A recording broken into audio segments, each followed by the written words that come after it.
쓰기가 많은 연산에서 효율적인 그런 자료 구조는 아닙니다.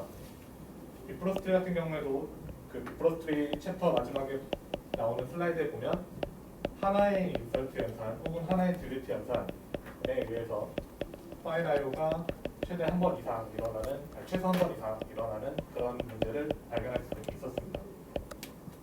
그리고 만약에 스플릿이라도 일어나는 순간 그 인터널 로드 업데이트 또한 IO로서 발생할 수 있죠. 그래서 비프로스트리에서는 인터널 로드 같은 것들은 메모리에 저장을 하는 그런 형식의 방법도 취하고 있지만 어쨌든 생각보다 그렇게 스토리지 디바이스에 최적화된 그런 자료 구조는 아닙니다. 다른 예를 들면 하드디스크 잘 쓰진 않지만 어쨌든 하드디스크의 경우에는 뭔가 우리가 데이터를 넣으려고 할 때 하드디스크에 달려있는 그 메카니컬 암이 있죠. 메카니컬 암이 있기 때문에 그 암이 돌아가는 그 시간 자체가 성능의 오버헤드를 좌우하기 때문에 메가바이오가 많으면 많을수록 성능이 굉장히 안 좋습니다. 플래시 메모리는 그에 비해서는 엄청나게 빠르긴 하지만 어쨌든 똑같은 리프 노드에 만약에 우리가 데이터를 넣게 될 경우 오버헤드가 발생을 하고 그에 따른 추가적인 오버헤드가 발생할 수 있습니다. 그래서 요즘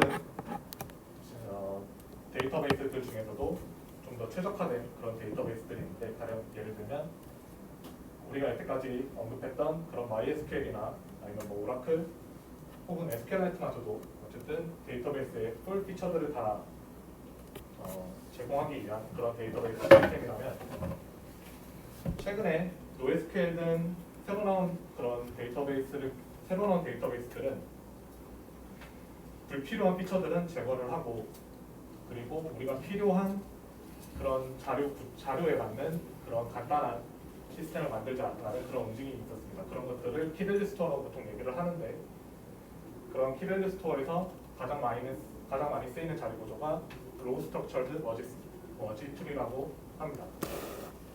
이건 책에서는 생각보다 많은 부분을 차지하진 않지만 어쨌든 만약에 회사에 가시게 되거나 그랬을 때 제일 많이 접할 수 있는 자료 중 하나이기 때문에 여기서 커버를 하겠습니다. 로그 스트럭처 워지 트리, LSM 트리라고 지금부터 얘기를 할 건데, LSM 트리 같은 경우에는 쓰기가 많은 그런 워크로드에서 굉장히 좋은 성능을 보입니다.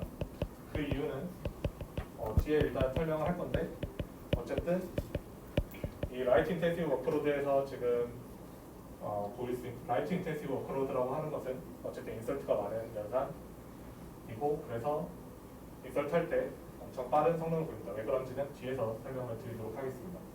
그리고 서치 퍼포먼스는 사실 그렇게 좋지는 않습니다. 서치 퍼포먼스는 그렇게 좋지는 않은데 뒤에 이제 나오는 그런 전체 오버뷰를 가지고서 조금 더 설명을 해보겠습니다. 그리고 앞서 말씀드렸던 것처럼 다양한 키밸류 스토어에서 널리 쓰이고 있다라고 얘기를 하고 있는데, 구글이 만든 빅테이블이라든지 아니면 오픈소스가 되어 있는 아파체, HBase, 캐산드라, 그리고 페이스북에서 만든 랍스DB 등 대부분 좀 유명하고 잘 나간다 싶은 그런 기업들은 전체적으로 키밸류 스토어를 만들거나 혹은 이미 만들어져 있는 키밸류 스토어를 활용을 해서 전체적인 소프트웨어 IO 스택을 형성하고 있습니다. 여기 나온 것들 중에서 앞에 4개 정도는 회사 가서도 많이 들을 수 있는 그런 DB 키밸류 스토어라고 볼 수 있고, 뒤에 것들도 꽤나 널리 알려져 있긴 하지만 앞에 비해서는 좀 덜 알려져 있는 그런 자료 구조들이라고 볼 수 있습니다. 어쨌든 지금 오버뷰 간단하게 말씀을 드리면 LSM 트리 같은 경우에는, 그러니까 LSM 트리를 사용하는 키밸류 스토어의 경우에는 크게 맵 테이블이라는 걸 쓰고 있고, 그리고 SS 테이블이라는 그런 자료 구조를 쓰고 있는데, 맵 테이블은 일종의 이펙트입니다. 그래서 보통의 경우 뒤에서 설명할 스캔 리스트를 많이 활용을 하고, 그리고 SS 테이블은 별건 아니고 그냥 정렬되어 있는, 부분적으로 정렬되어 있는 그런 심플한 시퀀셜리 기록이 되어 있는 어레이 비스무리한 그런 파일이라고 보시면 됩니다.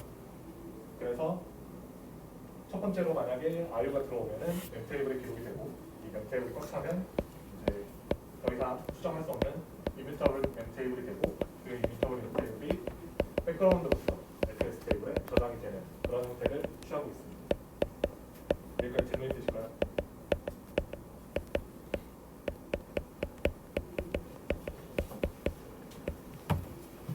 아까 한번 말씀드렸던 것처럼 저희 처음에 데이터가 들어오게 되면은 일단은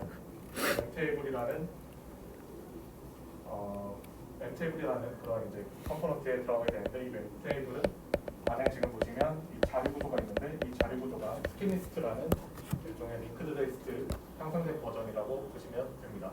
그래서 엠테이블에 일단 데이터를 넣고, 만약에 꽉 차면 더 이상 수정할 수 없는, 즉 여기에는 더 이상 데이터를 넣을 수 없고 대신 새로운 엠테이블을 만들어서 거기에 새롭게 데이터를 저장하는 그러한 형식으로 데이터 구성이 되어 있습니다.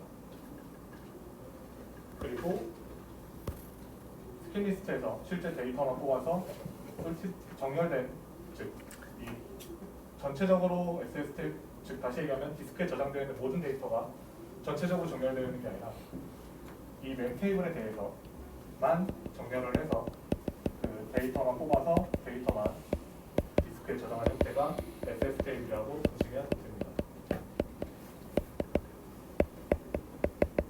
보시면 예를 들어서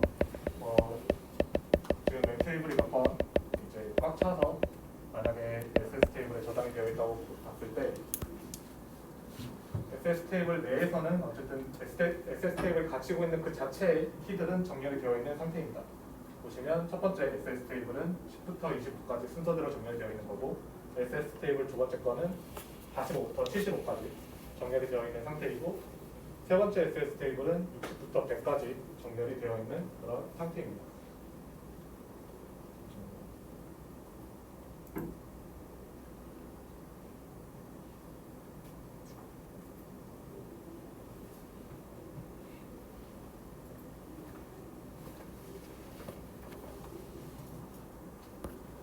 보시면 지금 두 번째 SS 테이블과 세 번째 SS 테이블은 겹치는 범위가 있습니다. 여기는 세 번째는 60부터 지금 60, 80이 들어가 있고, 두 번째 SS 테이블은 65, 75가 있는, 즉 범위가 겹치죠. 얘는 60부터 100, 얘는 45부터 75 범위가 겹치는데, 이거는 나중에 컴팩션이라는 작업을 통해서 점차 레벨이 내려갈수록 다시 합쳐지면서 그 오버랩이 사라지게 됩니다. 근데 어쨌든 그 전에는 SS 테이블 내에서는 정렬이 되어 있고, 전체적으로 봤을 때는 부분적으로만 정렬이 되어 있다라고 얘기를 할 수 있습니다. 오케이? 그래서 이제 만약에 지금 첫 번째 레벨을 우리가 레벨 제로라고 얘기를 하는데, 이 레벨 제로가 만약에 가득 찼다라고 얘기를 하면은, 그럼 이제 레벨 1에 부분적으로 레벨 1, 다시 레벨 제로에서 만약에 특정 SS 테이블이 가득 찼다라고 했을 때, 그 가득 찬 것들을 합쳐주는 혹은 정렬해주는 그런 이제 연산을 하게 되는데, 그걸 이제 우리가 보통 컴팩션이라고 얘기를 하고, 컴팩션 연산에서는 보시면 정렬이 됩니다. 45에서 원래는 45, 55, 65, 75가 있었다면 45, 55, 60, 65, 그리고 여기서 보시면 75, 80, 90, 100 이런 식으로 정렬이 되어 있는 것을 확인하실 수 있습니다. 여기서 보셔야 될 점은 어쨌든 만약에 컴팩션이 발생을 하면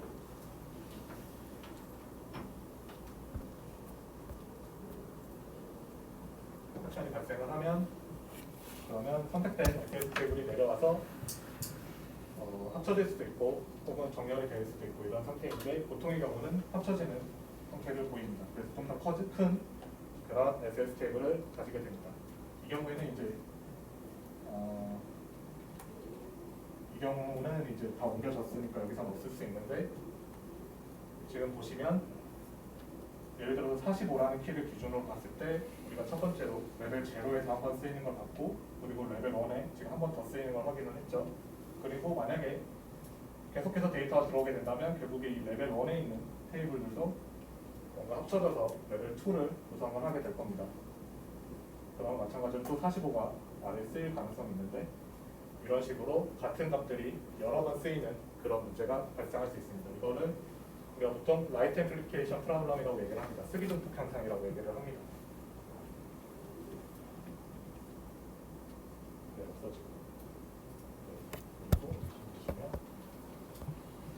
같은 키 밸류가 여러 번 쓰이니까 라이트 앰플리피케이션 프로블럼이 발생할 수 있다라는 얘기를 하고 있습니다. 앞서 말씀드린 대로 가득 차면은 계속해서 레벨이 증가하면서 내려가게 되고, 그리고 필요에 따라 만약에 데이터가 예를 들어서 아까 45가 레벨 3까지 내려왔을 때 보통 우리가 만약에 데이터를 찾으려고 하면 엔테이블 먼저 찾고 그 다음에 레벨 1, 레벨 2, 레벨 0, 레벨 1, 레벨 2, 레벨 3까지 다 뒤져서 이제 SS 테이블 45를 가지고 있는 SS 테이블을 찾아야 되는데, 이걸 조금 더 줄이기 위해서 우리가 볼륨 필터라는, 깊게 다루진 않겠습니다. 그냥 이런 자료 구조가 있다라는 것만 필터를 줍니다. 그래서 필터를 줘서 어디에 있는지 대략적으로, 물론 100% 보장을 하진 않지만 대략적으로 어느 레벨에 키가 존재하는지 혹은 어느 파일에 키가 존재하는지 유추할 수 있는 이런 블룸 필터라는 것도 제공을 합니다. 어찌됐든 이 플러스트리에 비해서는 어느 레벨에 있는지 우리가 확신을 할 수는 없기 때문에, 개런티해야 되는 게 아무것도 없기 때문에 상대적으로 데이터를 읽을 때는 더 좋지 않은 현상을 보이는 거죠.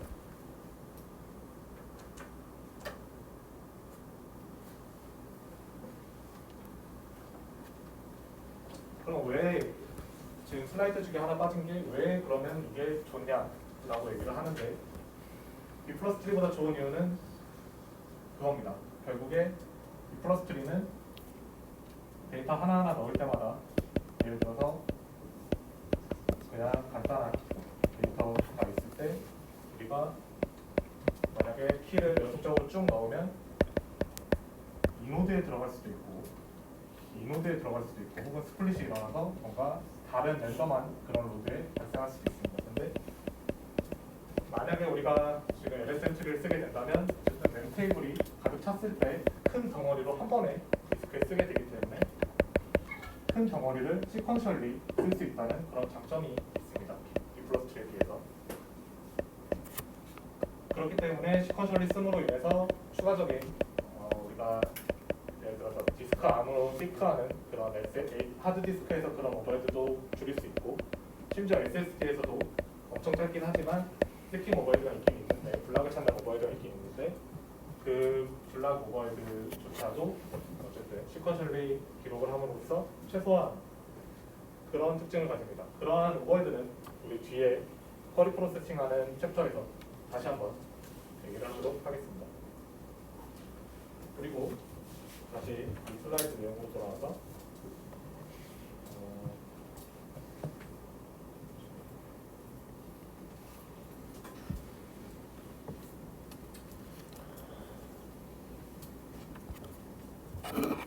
이 LSM 트리가 원래 추가하고자 하는 건,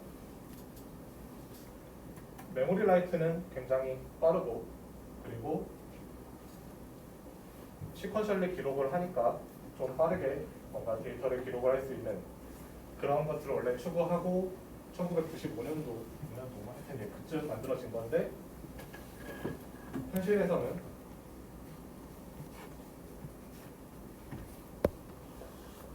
웹테이블이 다 채워지고 웹테이블이 더 이상 이제 기록이 안 되는 이뮤터블 웹테이블로 바뀌었을 때, 그리고 바뀌고 나서 다시 LSM 그 SS 테이블로 내려갈 때 기존에 컴팩션하고 있는 그런 SS 테이블에서 일어나는 컴팩션 오버헤드로 인해서 이 웹테이블이 디스크로 내려가지 못하고 기록이 되지 못하고 멈춰있는 그런 상태가 발생할 수 있습니다. 그 문제를 라이트 스톨 프로블럼이라고 얘기를 합니다. 즉 너무 느리기 때문에 메모리에서조차도 더 이상 라이트를 받을 수 없는 그런 문제가 발생을 하는 거죠. 그래서 현재는 이러한 문제들을 해결하기 위해서 웹테이블의 사이즈를 좀 조절을 한다든지, 아니면 전에 우리 잠깐 언급했던 스토리지 클래스 메모리 등을 써서 중간에 끼워놓고 뭔가 디스크에서 생길 수 있는 그런 느린 문제를 좀 해결하려고 한다든지, 아니면 컴팩션 알고리즘을 아예 바꾼다든지, 이런 식의 접근을 계속해서 하면서 LSM 트리의 성능을 올리고자 하고 있습니다. 오케이? 질문 있으실까요? 여기까지? 그 컴팩션 하는 기준이 어떻게 되나요? 컴팩션 하는 기준은 M 테이블이 내려갈 때는 M 테이블 가득 찼을 때, 그리고 SS 테이블이 가득 차게 되면은 SS 테이블 가득 찬 SS 테이블이 몇 개인지 이 레벨에서, 그래서 그 한계를 넘어가면 컴팩션이 일어납니다. 그래서 아래로 내리고 그런 그 식으로 정해줍니다. 트레시홀드. SS 테이블에서도 그 컴팩션 하는 테이블들을 뽑는 기준이 따로 있는 건가요? 이거 앞에서 보면은 네. 레벨 0에서 레벨 1 내려갈 때 45에서부터 100까지 있는 원소 있는 테이블만 컴팩션 하는 걸로 이해를 했는데. 이 슬라이드 얘기하는 네네. 거죠. 그렇죠? 지금 이 슬라이드 예제는 되게 간단하게 만들었기 때문에 사실 이게 왜 안 내려오냐라는 이제 그런, 여기서 선택된 기준이 뭐냐 네네. 라는 그런 이제 문제점이 생길 수 있는데, 사실은 선택은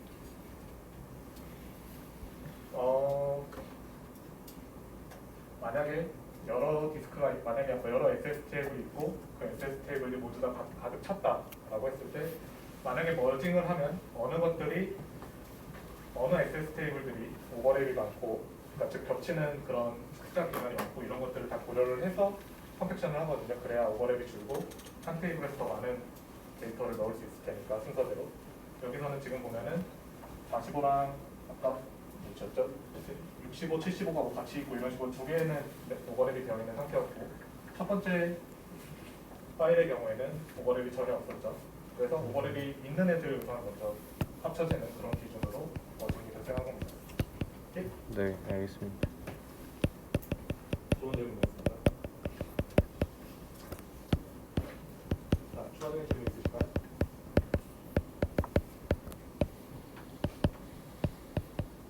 자, 이게 사실상 그 우리 인덱스 배웠던 챕터의 마지막 부분입니다. 그래서 이거부터 인덱스를 만들 때 이제 데이터베이스 파일에서는 우리 전에 커리 잡을 때 배웠었죠. 그래서 create 인덱스 하고서 인덱스 네임, 그리고 부분 그 인덱스를 구성한 데 쓰는 레코드가 저장되어 있는 그런 이제 릴레이션 이름을 써서 이제 하는 거고, 그리고 보면은 뭐 대부분의 데이터베이스 시스템이 어쨌든 인덱스의 타입이나 이제 혹은 클러스터링 이런 것들을 뭐 스페시픽, 그러니까 우리가 정할 수 있게끔 그렇게 이제 로 한다고 하지만, 어쨌든 생각보다 우리가 쓸 수 있는 인덱스 타입이 많지 않습니다.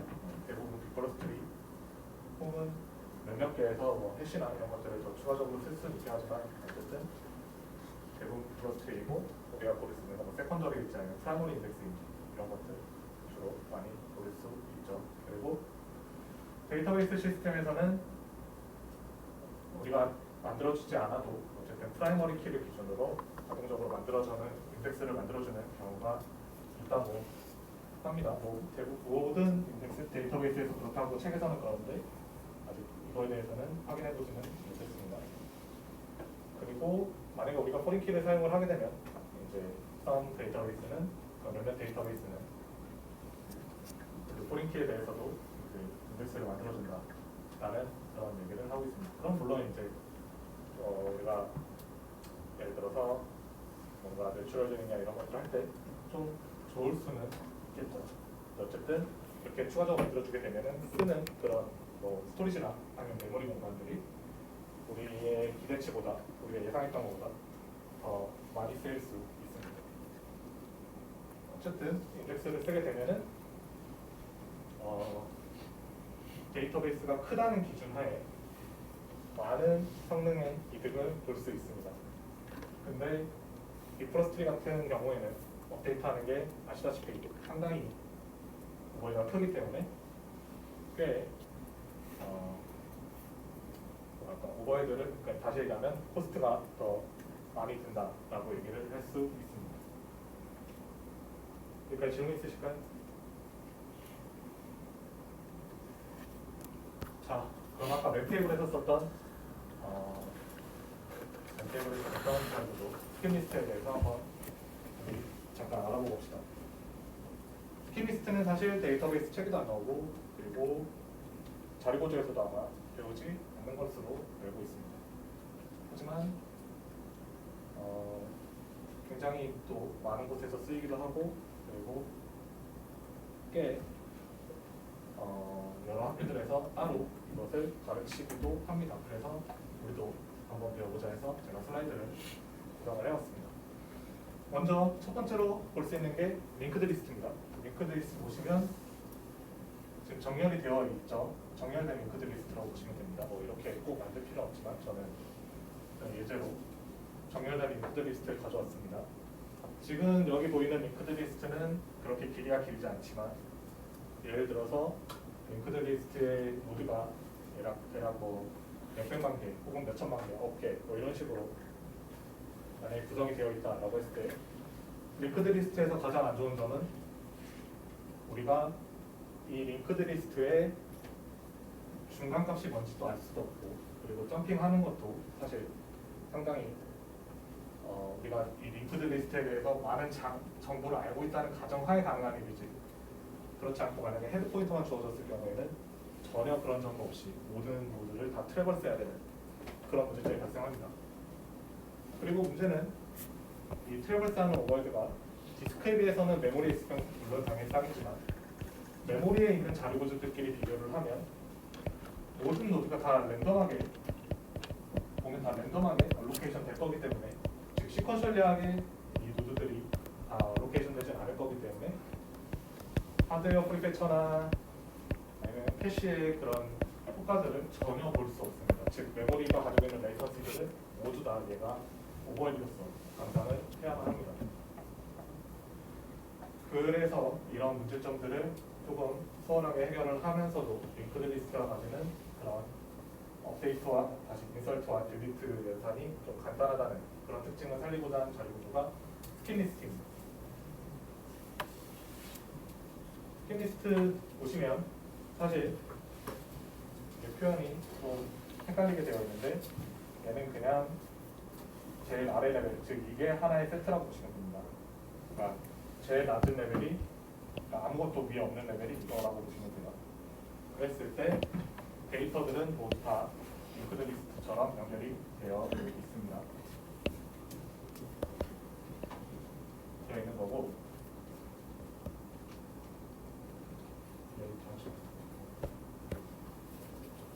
되어 있는 거고 그리고 확률적으로 그 상위 레벨을 만듭니다. 가령 예를 들어서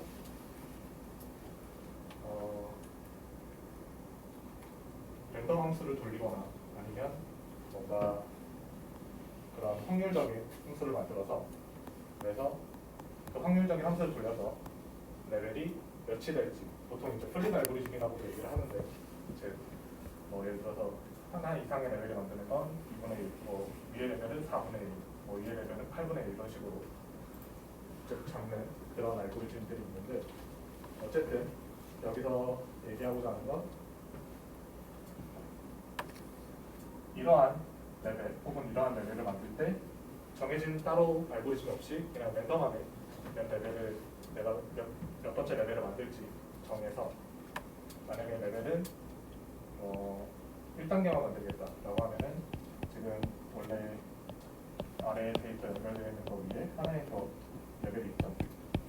이런 식으로 만들 수 있고 이러한 레벨들이 높은 레벨들이 존재함으로써 서치하는데 조금 더 효율적인 이점을 가져옵니다.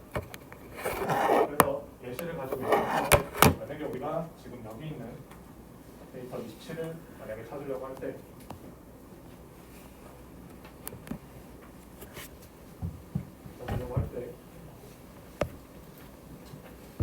보시면 첫 번째 헤드에서 제일 위의 레벨을 봅니다. 제일 위의 레벨을 보고 일단 따라갑니다. 포인터, 넥스트 포인터를 따라가요. 그리고 이 레벨에 도착을 했죠. 값을 봅니다. 5예요. 우리가 찾고 있는 거 27이죠. 넘어갑니다. 여기서 27이죠. 그렇죠? 그랬을 때 바로 2와 14를 건너뛰고 데이터를 두 번의 그런 링크드 리스트 트래버싱을 통해서 찾을 수 있는 그런 자료 구조라고 보실 수 있습니다. 가령 31을 만약에 우리가 찾는다. 여기 슬라이드에 있지만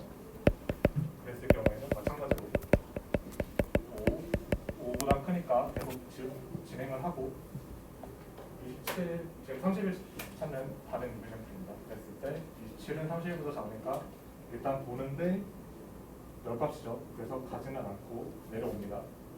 내려오고 다음 레벨을 봐도 아니니까 93이니까 내려옵니다. 그래서 31이 있으니까 31로 내려가게 됩니다. 이게 지금 보면은 데이터가 개수가 해봐야 6개밖에 안 되니까 사실 링크드 리스트보다 더 효율적이지 않은 거 아니냐라는 그런 얘기를 할 수도 있고, 실제로 생각보다 많은 지금 추가적인 액세스가 있긴 했지만 이 개수가 늘어나면 늘어날수록, 즉 데이터의 개수가 늘어나면 늘어날수록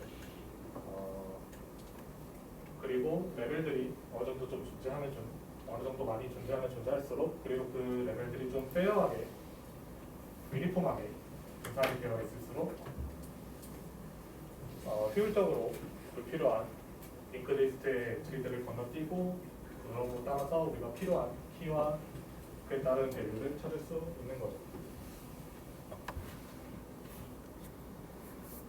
자, 그러면 만약에 우리가 지금 스킨 리스트를 짠다라고 했을 때, 그리고 스킨 리스트에서 만약에 다시 스킨 리스트를 만든다고 했을 때, 그리고 그 스킨 리스트가 스킨 리스트에서 키 20을 넣는다고 했을 때, 맨 처음에 하는 거는 이 레벨이 몇일지 구하는 겁니다.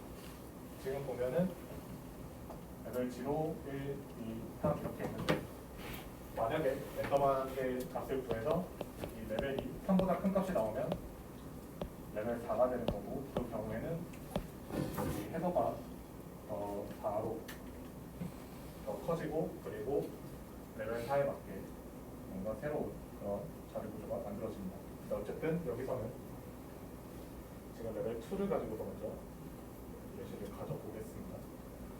마찬가지로 핸드에서 갑니다. 그리고 값이 오니까 일단은 한 번 더 보는데 얘는 27이니까 내려가요. 얘도 27이죠. 또 내려가요. 그랬을 때 14로 왔습니다. 27이죠. 내려가고, 그리고 또 봤는데 또 27이에요. 그래서 20보다 작지만 그 중에 제일 큰 녀석은 14구나. 이제 위치는 알았습니다. 위치는 안 그런 상황에서 일단 레벨이 2니까 0, 1입니다.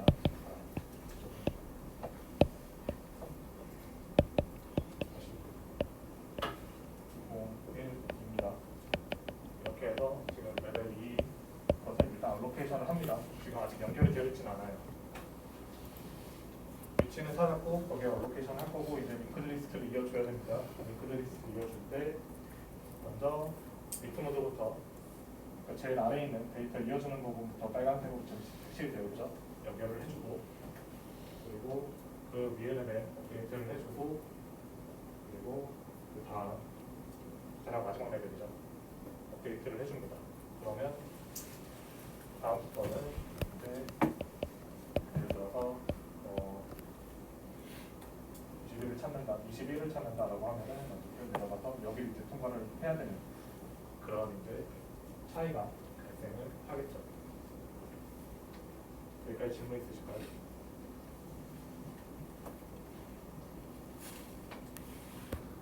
그리고 여기서 만약에 우리가 키 식사를 지워야 된다 라고 했을 때, 데이터를 지우기 전에 먼저 순차적으로 상위 레벨부터 하나씩 지워 나갑니다.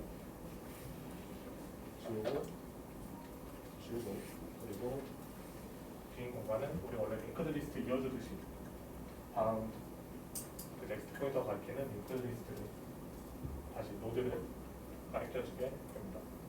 즉 다시 얘기하면 스킨 리스트는 여러 계층으로 되어 있는 그런 이제 링크드 리스트의 종류이고, 그리고 각 레벨은 링크드 리스트처럼 이어져 있지만, 만약에 그 링크드 리스트에서 우리가 찾고자 하는 키보다 더 큰 키가 나왔을 경우에는 아래 레벨로 내려간다.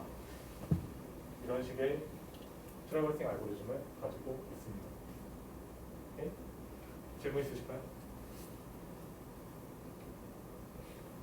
스키미스트는 우리가 배웠던 비프로스트리보다는 성능이 메모리 기준으로는 그렇게 좋지는 않습니다. 성능 자체는. 그럼 왜 스키미스트를 많이 쓰느냐? 스키미스트는 주로 그 아까 말씀드렸던 LSM 트리랑 같이 많이 쓰이는 경향이 있는데 LSM 트리 같은 경우에는 사실 디스켓스는 오버헤드가 죽었다 깨어나도 어쨌든 이거보다는 훨씬 느릴 거기 때문에 이 자체가 오버헤드가 되지는 않죠.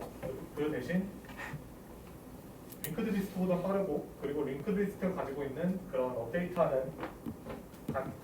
간단하다. 즉 인서트 할 때 노드가 추가되는 것 그리고 딜리트 할 때 노드가 제거되는 것이 비프로스트에 비하면 상당히 간단하기 때문에 그러한 특징을 활용하기 위해서 주로 사용이 된다라고 보시면 됩니다. 즉 여러 명이 쓸 때 조금 더 효율적으로 쓸 수 있는 자료도다 라는 말씀을 드립니다.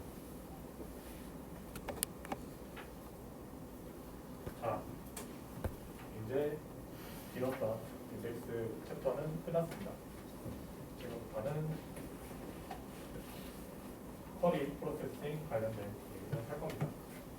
쿼리 프로세싱, 우리가 앞에서 예를 들어서 이제 챕터 3였나요? 챕터 3, 4, 5 다 SQL 관련된 거고 챕터 2가 릴레이션 알제브라 관련된 그런 내용이었는데 그런 어쨌든 그 앞에 있는 4개의 데이터베이스를 쓰기 위한 그런 쿼리들을 데이터베이스 시스템에서 어떻게 처리할 것인가 관련된 부분이 쿼리 프로세싱에서 나오고 그리고 챕터 16에서는 이와 관련된 수역화 부분이 나옵니다. 사실 이 두 부분이 그런 쿼리와 관련된 부분이고 챕터 17부터는 다시 좀 더 시스테미컬한 그런 접근들 즉 트랜잭션이나 아니면 트랜잭션에서 활용되는 복구 기법이나 아니면 여러 명의 리더 혹은 여러 명의 라이터가 있을 때 데이터베이스 내부에서 어떻게 처리를 하는지 그런 것들에 대해서 얘기를 할 겁니다. 자, 쿼리 프로세싱에 대해서 넘어가면 쿼리 프로세싱은 보시면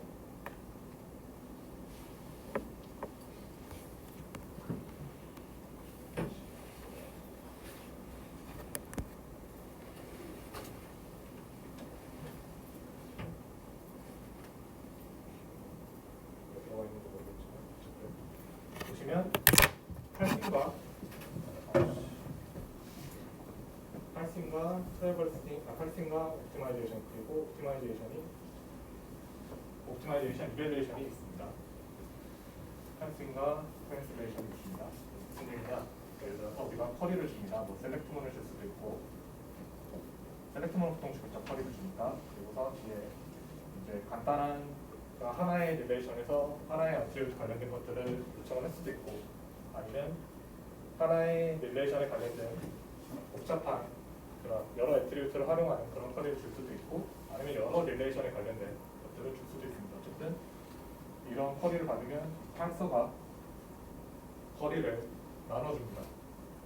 일종의 이제 프로그래밍이나 이런 것들 배우실 때 컴파일러나 이런 것들 하실 때 컴파일러도 팔싱을 하고 이러는데 그런 거랑 비슷하다고 보시면 됩니다. 그래서 팔싱을 하고 parser가 그리고 그 트랜슬레이터가 팔싱한 SQL 쿼리를 지금 책에서 보이는 예제에서는 릴레이셔널 알제브라 익스프레션으로 우리 전에 배웠던 셀렉트나 이러한 프로테이션 이런 여러 6가지가 있었는데 그런 것들을 죄다 얘가 그런 식으로 표현을 하기도 하고 아니면 뭔가 코드처럼 프로그램 혹은 컴파일러 이런 데서 코드처럼 P0, P1 이런 식으로 코드 형식으로 나눠서 영상별로 그렇게 구분을 하는 그런 형태도 있습니다. 이런 형태로 만든 다음에 뭔가 트리 비스무리하게 이제 구성이 됩니다. 예를 들어서 뭐 셀렉트문이 있고 이제 뭐 파르티션이 있고 뭐 이런 식으로 뉴트럴링은 여기서 얘기하지 말고 아니면 뭐 특정 뭔가 애트리뷰트를 뽑아낸다든가 이런 것들이 있는 뭔가 그런 익스큐션을 위한 트리를 만들어냅니다. 코드 가지고서도 비슷하게 만들어낼 수 있어요. 그러면 그것과 자체적으로 가지고 있는 그런 스태티스틱스, 예를 들면 우리가 메타데이터에서 뭐 릴레이션들 관련된 정보들이 있었죠. 릴레이션의 크기라든가 아니면 애트리뷰트 개수, 애트리뷰트 특징 이런 것들이 다 메타데이터로 저장되어 있었는데 그런 정보들을 제가 이용을 해서 이제 이 옵티마이저가 쿼리 실행 순서 같은 것들을 좀 재정립을 해서 그런 익스큐션 플랜을 만들어냅니다. 물론 이 옵티마이저를 지나갔다고 해서 익스큐션 플랜이 무조건 제일 빠른 그런 플랜을 만들어낸다라는 보장은 없습니다.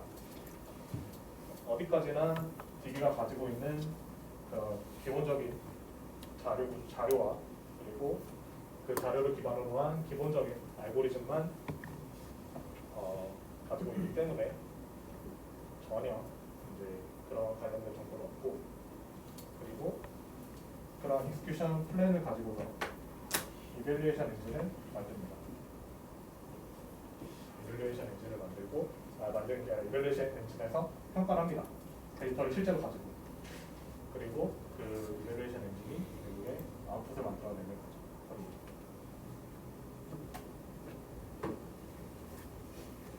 그래서 SQL 그 parser가 그것도 체크를 하고 그리고 밸리데이션들도 베리파이를 합니다. 그리고 아까 말씀드렸던 것처럼 쿼리를 릴레이셔널 알제브라로 셀렉트를 하고 그리고 실행을 하게 되는 거죠. 실행을 하게 되는데 아까 말씀드렸던 것처럼 이제 쿼리 익스큐션 엔진이 결국에 쿼리 이밸루에이션 플랜과 그런 플랜 어쨌든 아까 얘기했던 그런 이제 옵티마이저나 이런 것들을 통해서 나온 쿼리 이밸루에이션 플랜을 실행을 하는 거죠. 결국에. 그리고 그 나온 결과값을 이제 유저나 아니면 어플리케이션에 다시 전환을 해주게 되는 거죠. 자, 보시면 지금 두 개의 릴레이셔널 알제브라가 있습니다. 두 개의 릴레이셔널 알제브라가 있고 그리고 이 두 개의 릴레이셔널 알제브라는 같은 결합값을 갖는 그런 익스프레션이라고 볼 수 있습니다. 보시면 지금 둘 다 같은 스트럭처 릴레이션을 가지고서 연산을 진행하려고 하고 있는데 보시면 이 위에 거에서는 먼저 타이가 들어가 있는 것을 확인할 수 있고 그리고 밑에는 샐러리가 7만 5천이 5천보다 작은 먼저 그런 인스트럭터부터 찾은 뒤에 이제 파이어산을 하게끔 이렇게 되어 있습니다. 만약에 인스트럭터 테이블이 애트리뷰트 개수가 인스트럭터 테이블에 들어있는 애트리뷰트의 개수가 우리가 알고 있는 그런 인스트럭터 테이블이 아닌 만약에 새로 만든 인스트럭터 릴레이션인데 그 릴레이션의 애트리뷰트의 개수가 엄청 많은 경우 예를 들어서 뭐 몇백 개 수준까지 만약에 된다라고 하면은 먼저 샐러리 관련된 정보를 뽑아내는 게 좀 더 이득이 될 수도 있죠. 이 아래에서 하면은 결국에 튜플들을 뽑아내면서 모든 애트리뷰트들을 다 어쨌든 읽어서 복사를 해야 될 거기 때문에 반대로 튜플의 개수가 애트리뷰트의 개수가 그렇게 크지 않고 만약에 튜플 자체도 그렇게 많지 않다면 셀렉트 연산을 먼저 하는 것도 더 빠른 그런 방법이 될 수도 있습니다. 어쨌든 이런 것들은 데이터베이스에 있는 쿼리 엔진이 쿼리 처리하는 쿼리 프로세싱 엔진이 자체적인 그런 기준을 가지고서 이제 혹은 자체적인 알고리즘을 가지고서 평가를 다시 이밸류에이션 플랜을 만들어야 되는데 그런 이제 몇 가지 알고리즘들이 있습니다. 그런 몇 가지 알고리즘들이 있고 그런 몇 가지 알고리즘들이 각각의 릴레이션 알제브라를 계산하는 데 쓰여요. 그리고 이렇게 쿼리를 평가하기 위해서 쓰이는 그런 프리미티브 오퍼레이션들을 쿼리 이밸루에이션 플랜이라고 얘기를 합니다.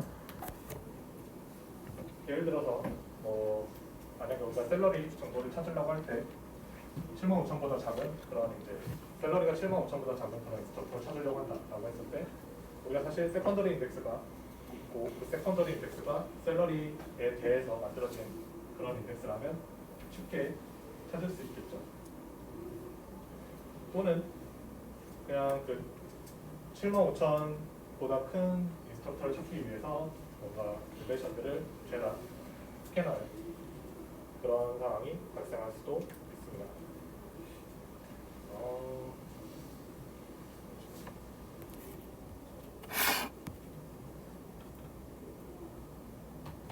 제 생각에는 이게 반대예요. 갤러리가 큰 경우 그리고 작은 경우 이게 또 맞는 것 같습니다. 다시 어떻게 되거나 그 이유는 뒤에서 알고리즘 가지고 다시 설명을 하겠습니다. 이거 슬라이드는 제가 업데이트를 다시 하겠습니다. 어쨌든 뒤에 그런 알고리즘에 대해서 얘기하기 전에 커리 옵티마이제이션에 대해서 먼저 설명을 하겠습니다. 커리 옵티마이제이션이라고 결국에는 다른 얘기는 아니고 우리가 혹은 유저가 제출한 쿼리를 실행할 때 여러 가지 리레이션 플레인이 나올 수 있는데 아까 얘기했던 그런 이제 그 샐러리 가격된 정도처럼 그때 그런 여러 가지 플레이 나올 수 있는데 그 중에 가장 코스트가 낮은 녀석을 고르는 작업을 쿼리 옵티마이제이션이라고 얘기를 합니다. 그리고 코스트는 아까 말씀드렸던 것처럼 스태티스티컬 인포메이션을 이제 활용을 하는데 그런 게 주로 이제 데이터베이스 카탈로그 혹은 메타데이터라고 보통 얘기를 하는 부분에서 이제 데이터를 가져오는 거죠. 예를 들면 number of tuples 그리고 size of tuples, encrypt 개수 이런 것들.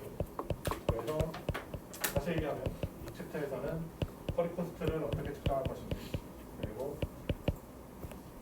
릴레이셔널 알제브라를 평가하는 그런 알고리즘에 대해서 볼 거고 그리고 이런 컴플리트 익스프레션을 평가하기 위해서 각각의 오퍼레이션들을 위한 알고리즘들을 어떻게 조합을 할 것인지 이런 것에 대해서 커버를 할 겁니다. 자, 먼저 쿼리 코스트를 어떻게 잴 것인가 이게 저희가 먼저 고려를 해야 되는 첫 번째 필수 사항이라고 볼 수 있습니다. 그래서 코스트는 보통의 경우 이제 쿼리 답을 할 때 소요되는 그런 이제 elapsed 타임에 의해서 측정이 되게 됩니다. 그래서 보시면 그 쿼리에 소요되는 시간에 포함되는 여러 가지 요소가 있는데 예를 들면 디스크 액세스가 있을 수 있고 그리고 CPU가 실제 연산을 하는 그런 시간이 있을 수도 있고 심지어는 만약에 데이터가 크고 데이터베이스가 여러 머신에 이렇게 여러 머신을 통해서 데이터를 저장하거나 처리하고 있다면 네트워크 오버헤드마저도 우리가 고려를 해야 됩니다. 근데 사실 지금은 우리가 지금 고려하고자 하는 것들은 싱글 머신에서 일단은 고려를 하고 있기 때문에 네트워크 커뮤니케이션에 대해서는 고려를 안 합니다. 안 하고 그리고 CPU도 사실 디스크 액세스에 비하면 굉장히 오버헤드가 적다고 볼 수 있습니다. 그래서 여기서 지금 슬라이드에서도 얘기하는 거면은 디스크 액세스는 프리도미넌트한 코스트고 그리고 상대적으로 CPU에 비해서는 측정하기가 쉽다고 볼 수 있습니다. 그래서 우리가 지금 고려하고자 하는 그런 쿼리 코스트에서는 주로 디스크 액세스에 관련된 그런 코스트를 측정을 할 겁니다. 지금 보시면 디스크 액세스가 이제 어떻게 측정되는지에 대해서 볼 수 있는데 만약에 우리가 디스크 액세스를 할 때 특정 블락을 찾는다라고 하면은 그 블락의 위치를 찾기 위한 시크 연산이 있을 건데 그 시크 연산이 몇 번 있었는지 그리고 거기에 평균적으로 시크 할 때 걸리는 시간은 얼마인지를 계산을 합니다. 그 데이터를 찾으면 블락을 읽어내겠죠. 그 블락을 찾으면 데이터를 찾는 게 아니라 블락을 찾으면 그리고 그러면 블락을 읽습니다. 블락을 읽는데 이제 블락도 예를 들어서 몇 번 읽었는지가 중요하겠죠. 몇 개의 블락을 몇 번 읽었는지 중요할 텐데 그 블락을 읽은 횟수 그리고 평균적으로 블락을 읽는데 걸리는 시간에 대해서 우리가 이제 곱해주면 대략적으로 전체적인 걸린 그런 시간을 측정해 볼 수 있겠죠. 만약에 우리가 라이트를 하게 될 경우에는 즉 데이터를 스토리지에 저장을 하게 될 경우에는 그 경우에는 이제 쓰기에 걸린 시간도 측정을 해야 됩니다. 그래서 쓰기 그러니까 블락이 기록된 다시 데이터가 기록된 블락의 개수와 그리고 블락을 쓸 때 평균적으로 걸린 시간을 곱해서 계산을 하게 됩니다. 그리고 상대적으로 쓰기 할 때 걸리는 시간이 블락을 읽을 때보다 대부분의 스토리지 디바이스에서는 더 오래 걸립니다. 즉 쓰기 연산이 훨씬 더 비싼 연산이라고 볼 수 있습니다.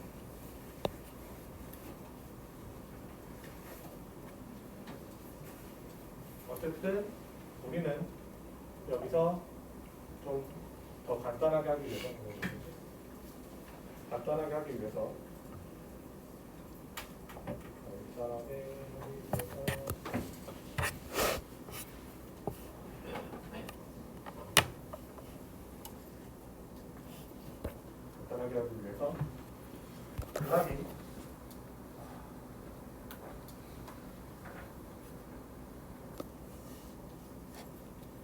블락이 몇 번 트랜스퍼 됐는지와 다시 디스크로부터 혹은 스토리지 디바이스로부터 블락이 몇 번이나 트랜스퍼가 됐는지 그리고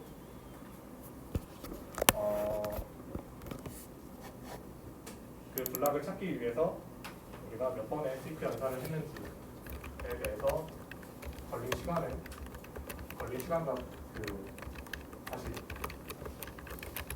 블락을 찾기 위해 걸린 오버헤드와 그리고 블락을 보내는데 걸린 그런 블락을 디스크로부터 읽어오거나 혹은 쓸 때 걸린 시간을 측정하기 위해서 두 개에 대해서 측정을 하고 그리고 하나의 블락을 트랜스퍼할 때 걸리는 시간을 T라고 하고 그리고 하나의 블락을 찾기 위해 걸리는 시크 연산의 오버헤드를 TS라고 얘기를 해보겠습니다. 그랬을 때 만약에 우리가 B의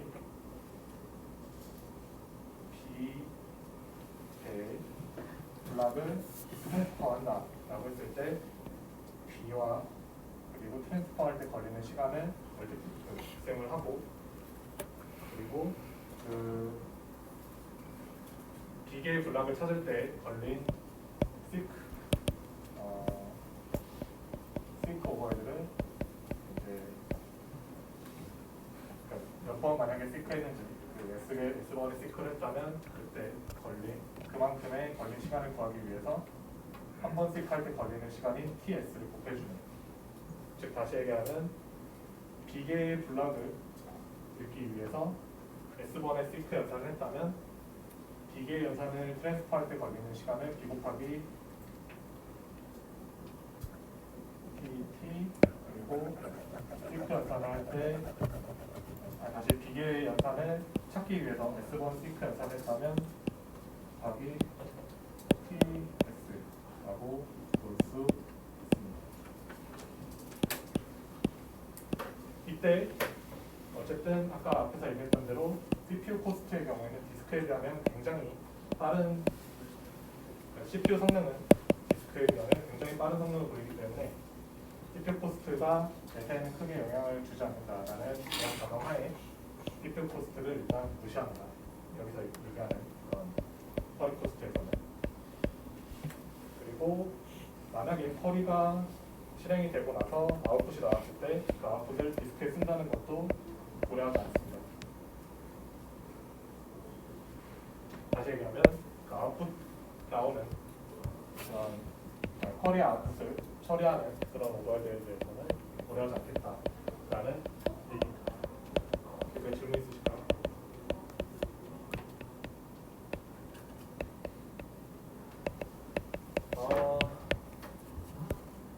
셀렉션 오퍼레이션에 대해서 우리가 그런 쿼리를 측정하는, 즉 쿼리의 코스트를 측정하는 그런 알고리즘에 대해서 한번 우리가 알아보도록 하겠습니다. 셀렉션 연산을 만약에 했을 때 쿼리에 만약에 셀렉션 연산이 만약에 포함이 되어 있으면 첫 번째로 할 수 있는 건 파일 스캔입니다. 파일 스캔은 별게 아니고 그냥 파일에 있는 데이터들을 쭉 찾는 거죠. 그래서 데이터 알고리즘, 여기서 제시하는 첫 번째 알고리즘이 A1의 경우에는 리니어 서치에 대해서 얘기를 하고 있습니다. 리니어 서치는 사실 새로운 게 아니죠. 리니어 서치는 결국 파일을 처음부터 쭉 읽어 내려가는 그런 얘기를 하고 있는 거고, 그래서 보시면 결국에 파일의 각 블락을 스캔하고, 그리고 우리가 찾고자 하는 그런 레코드의 조건을 테스트하는 거죠. 그래서 그 조건이 만족하는 결과가 나오면 이제 더 이상 스캔을 하지 않고 멈추는 그런 것이라고 볼 수 있습니다. 이런 것들이 왜 가능하냐라고 하면은 지금 우리가 이 쿼리에서 얘기하고자 하는 건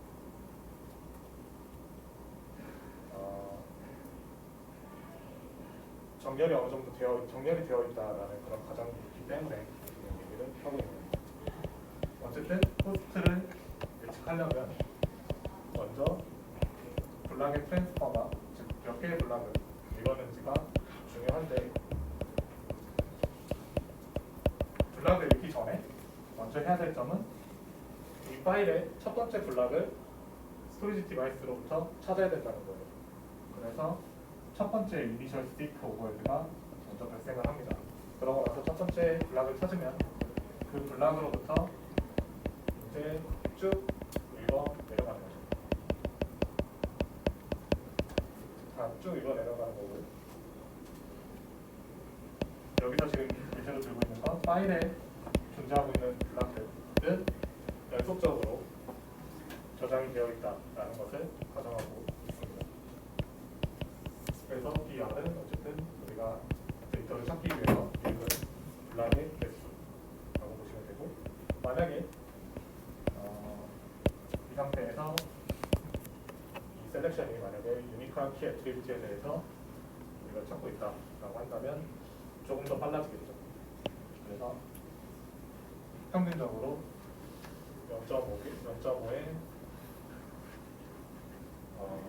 블락 개수의 0.5배만큼의 블락 트랜스퍼 오버헤드를 가질 수 있습니다. 왜냐하면 그 파일의 블락을 우리가 찾던 와중에도 어쨌든 우리가 원하는 키를 찾는 순간 바로 멈출 수 있기 때문에 블락 오버헤드를 의미를 하고 있습니다. 리니어 서치는 어쨌든 여러 파일에서 많이 쓰일 수 있다.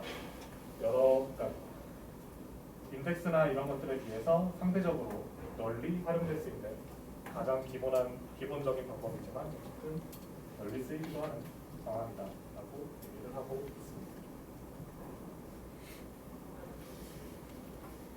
다음은 인덱스 관련된 서치 알고리즘입니다.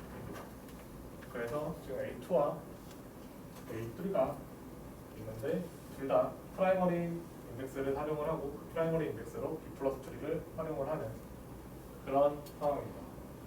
그래서 보시면 먼저 첫 번째 거를 보시면 이제 키를 찾는데 유니크한 키 중에 만약에 찾는다, 유니크한 키가 보장이 되어 있는 그 애트리뷰트에 대해서 우리가 하나의 레코드를 만약에 찾는다라고 했을 때 이 HI는 B 플러스 트리의 하이트입니다. B 플러스 트리는 우리가 저번 시간에도 얘기를 했지만 루트부터 시작을 해서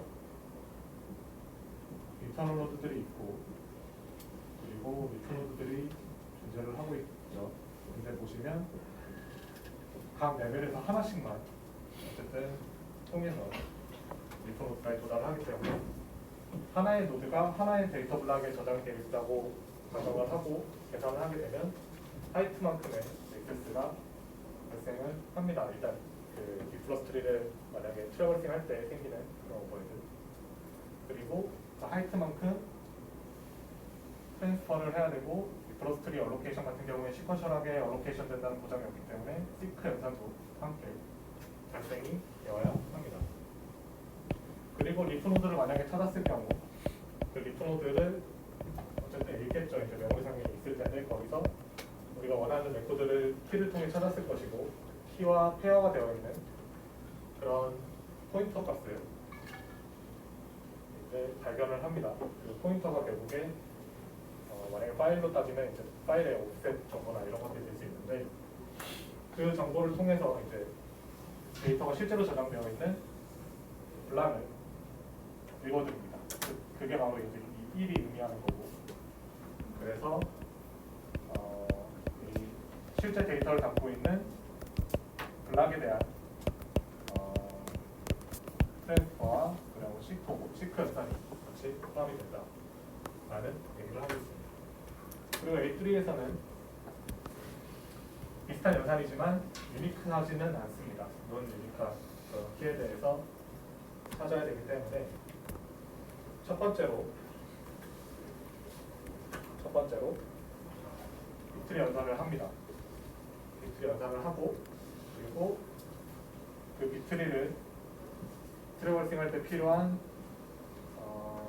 트래버싱 알고리즘이 트랜스퍼 오버헤드랑 그 다음에 시킹 오버헤드를 곱해줍니다. 그럼 여기까지는 일단 브로스트리 트래버싱하는 그런 연산이라고 볼 수 있고 그 다음에 이제 브로스트리 리프노드로부터 우리가 실제로 찾고자 하는 레코드가 어디에 저장이 되어 있는지 그 블락의 정보를 알 수 있기 때문에 그 블락을 먼저 일단 찾아갑니다. 그래서 시크 연산을 통해서 그 블락을 찾고 그리고 나서 문제는 그 블락에 우리가 찾고자 하는 그 키를 가지고 있는 레코드가 하나만 읽는다는 보장은 없고 여러 개의 블락에 여러 레코드가 저장이 될 수 있기 때문에 그 경우에는 이 B 같은 경우에는 블락인데 우리가 찾고자 하는 키와 일치하는 키를 가지는 여러 개의 레코드들이 저장되어 있는 블락의 개수 그리고 얘는 트랜스퍼하는 오버헤드 그래서 레코드들이 저장되어 있는 모든 블락들을 트랜스퍼하는 그런 오버헤드라고 볼 수 있습니다. 여기서 지금 가정하고 있는 건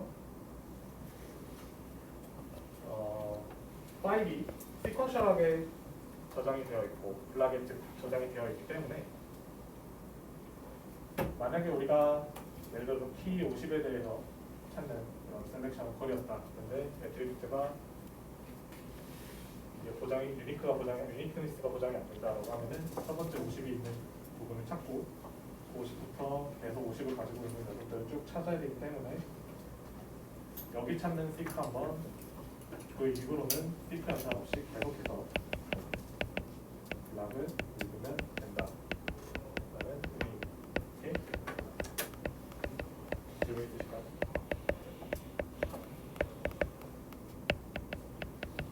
그리고 이제 세컨더리 인덱스 관련된 그런 부분입니다. 세컨더리 인덱스도 사실은 크게 뭐 다를 거라고 보실 필요는 없습니다. 없고 만약에 이제 지금 보시면 싱글 레코드를 리트리브 할 건데 만약에 서치 키가 캔디데이트 키다라고 하면은 결국에는 코스트는 똑같습니다. 앞에서 봤던 H2와 코스트는 똑같죠. 그래서 리프로스트리 트래버싱 하는 오버헤드 그 다음에 실제로 데이터를 갖고 있는 그런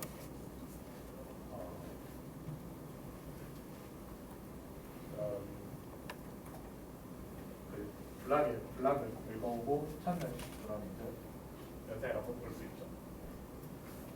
만약에 서치 키가 캔디데이트 키가 아니어서 멀티플 레코드를 리트리브 해야 된다 라는 상황이 들었을 때는 마찬가지로 비프로스트리를 연산을 합니다. 트래버싱을 해요. 리프노드가 쭉 있겠죠. 리프가 있을 건데 문제는 얘는 세컨더리 인덱스이기 때문에 프라이머리 인덱스랑 달라요. 프라이머리 인덱스의 경우에는 프라이머리 인덱스에 저장되어 있는 서치키의 순서가 실제 데이터가 정렬되어 있는 순서랑 일치하다고 볼 수 있지만 세컨더리 인덱스는 그게 보장이 안 됩니다.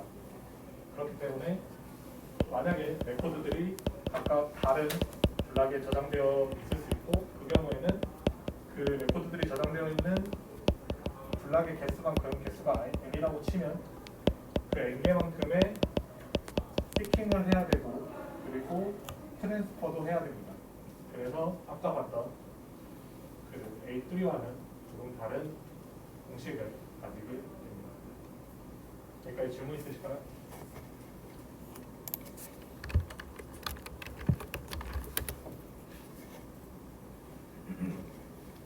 자, 다음은 셀렉션 연산이긴 한데 여기서 만약에 우리가 비교 연산이 만약에 들어가 있는 그런 경우에는 어떻게 할 것인가?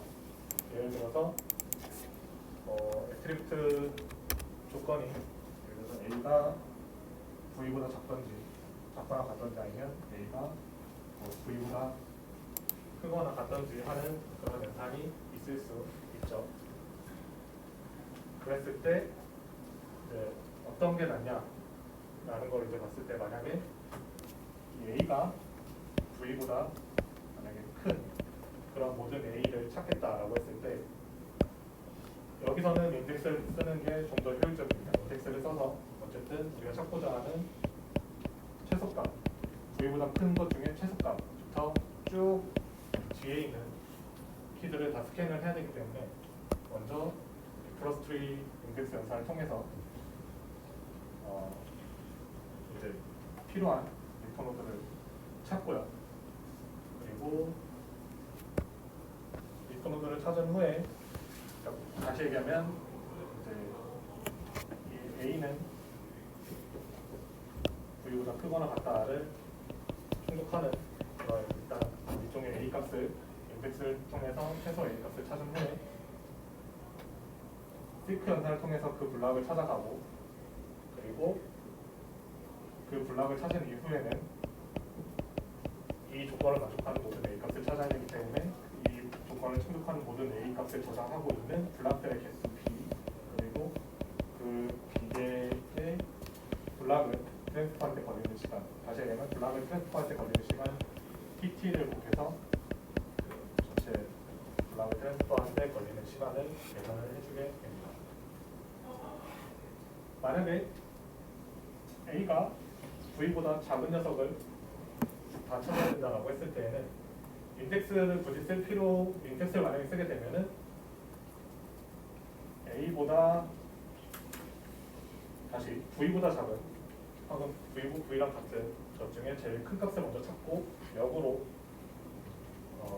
데이터를 읽어야 되는데 그럴 경우에 추가적인 인덱스 오버헤드가 될 수 있으니까 그것보다는 차라리 파일의 처음부터 리니어하게 쭉 읽어가다가 이 조건에 해당하지 않는 첫 번째 데이터를 찾게 되면 레코드를 찾게 되면 그때 멈추는 식으로 그냥 리니어 스캐너 사용하는 것이 좀 더 효율적일 수 있습니다. 질문 있으실까요?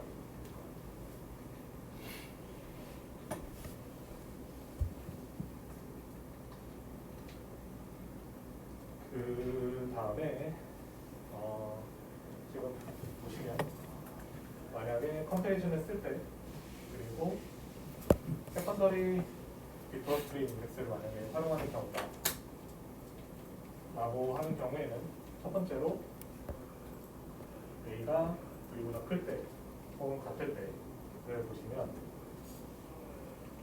세컨더리 인덱스 같은 경우에는 아까 앞서서 말씀드렸던 거랑 마찬가지로 세컨더리 인덱스에 있는 키의 순서와 파일에 저장되는 순서가 같지 않기 때문에 일단 HI와 TT 플러스 TS 데이터를 찾고 트랜스퍼할 때 걸리는 시간들을 곱해서 빅트리 연산을 위해 필요한 오버헤드 모두 측정한 뒤, 코스트를 측정한 뒤 데이터를 실제로 찾을 때에는 그 리프 노드로부터 포인터를 보고 그 포인터를 따라서 데이터가 저장되어 있는 실제 데이터가 저장되어 있는 블락들을 계속 읽어야 되기 때문에 이 N은 실제 데이터가 저장되어 있는 블락의 개수 그리고 그 개수를 지금 트랜스퍼 시간과 세킹하는 시간에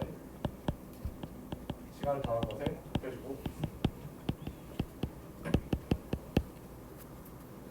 그리고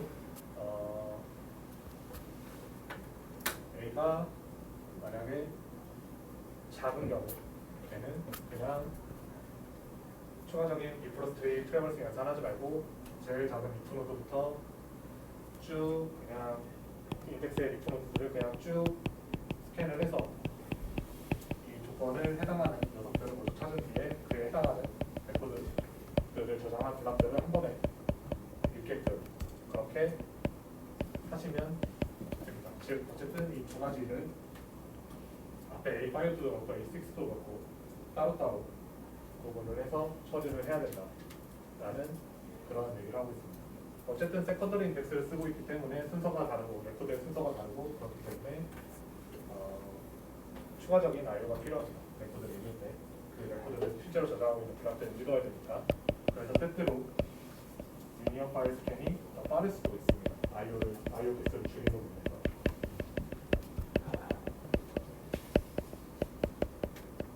자, 다음에 이제 컨정션 관련된 그런 내용인데 보시면 셀렉트 연산을 하는데 조건이 여러 개가 있을 수도 있죠.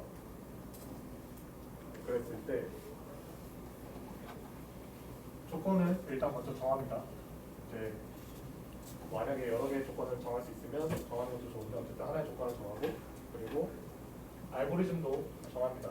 알고리즘도 정해서 그 조건에 따라서 그러니까 그 조건에 사용될 수 있는 알고리즘 중에서 제일 작은 코스트를 갖는 그런 알고리즘을 먼저 찾고 그걸 통해서 먼저 계산한 뒤에 다른 컨디션들도 가지고 있는 그런 결과들을 활용을 해서 다시 연산합니다. 이때 한번 어쨌든 우리가 파일 I/O 연산을 했고 그래서 어쨌든 첫 번째 조건을 만약에 위해서 우리가 연산을 했다라고 하면은 그 첫 번째 연산의 첫 번째 조건 센터5에 충족하는 그런 연산을 그 결과를 만약에 우리가 얻었다면 그 자체는 어쨌든 메모리에 있을 거기 때문에 그 메모리에 있는 결과를 토대로 다음 연산들을 계속해서 테스트하면 된다라는 그런 얘기를 하고 있습니다. 그리고 만약에 우리가 컨정티브 셀렉션을 하는데 이게 컴포짓 인덱스를 만약에 활용을 한다라고 한다면 만약 가능하다면 컴포짓 인덱스를 활용하라 이런 얘기를 하고 있습니다. 이 컴포짓 인덱스라는 건 결국에 멀티플 키를 의미하는 거고 다시 얘기하면 멀티 디멘저널 인덱스를 얘기를 하는 건데 이 경우에는 우리가 배우지는 않았지만 그리고 사실 학교에서 배우는 게 말이 안 되는 그런 자리도 지금 보여주지만 R 트리나 KD 트리와 같은 2차원, 3차원 가령 예를 들면 우리 같은 경우에는 지금 키 B 플러스 트리로 만약에 쓸 때 그 B 플러스 트리가 보통 1차원이죠. 그리고 키가 하나밖에 없죠. 근데 이제 R 트리 같은 경우에는 키가 예를 들어서 그 데이터를 포함하고 있는 가장 작은 메모 공간이 된다든가 그런 식으로 가지고 있는 그런 자리코드들이라고 볼 수 있습니다. 어쨌든 이런 자리코드를 쓸 수 있으면 써라. 이런 다소 조금 무책임한 그런 얘기라고 볼 수 있습니다. 그리고 그 다음 거는 Conjunctive Selection by Intersection of Identifiers 라고 되어 있는데 이러한 것들을 충족하기 위한 알고리즘으로는 어쨌든 인덱스들이 필요하고 그 인덱스들이 레코드 포인터를 가지고 있어야 됩니다. 그래서 우리가 그 조건들을 하나하나의 조건들을 이제 각각의 인덱스에 대해서 계산을 하고 또 나오는 그런 이제 결과를 위한 레코드 다시 결과의 레코드들이 있을 거고 그 레코드를 가리키는 포인터들이 있을 텐데 그러한 포인터들을 모두 다 모아서 교집합을 먼저 얻어냅니다. 그러면 이제 교집합으로서 나오는 그런 포인터들이 있을 텐데 그 포인터를 통해서 남아있는 그 포인터들에 대한 레코드들만 파일로부터 읽어오는 즉 다시 여기서 얘기하고자 하는 것은 최대한 파일로부터 읽어오는 것들을 최소화하자. 어떻게 인덱스에 있는 레코드 포인터들을 이용을 해서 각 인덱스들에 있는 그 조건에 해당하는 인덱스들이 있고 그 조건에 해당하는 인덱스들을 활용을 해서 우리가 원하는 포인터들만 얻고 그 중에 교집합들을 구해서 최소한의 파일 아이를 트리거하자라는 그런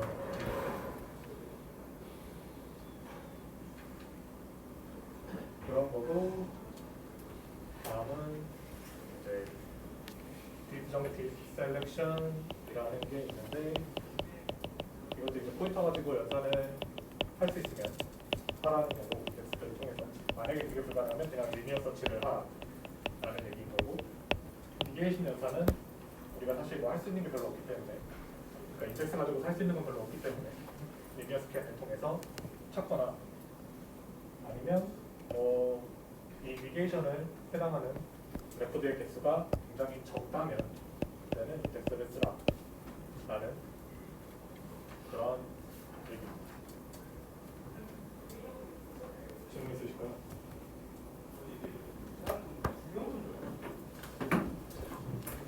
질문 없으시면 오늘은 여기까지 하도록 하겠습니다. 고생 많이 하셨고요. 다음 시간에 뵙도록 하겠습니다.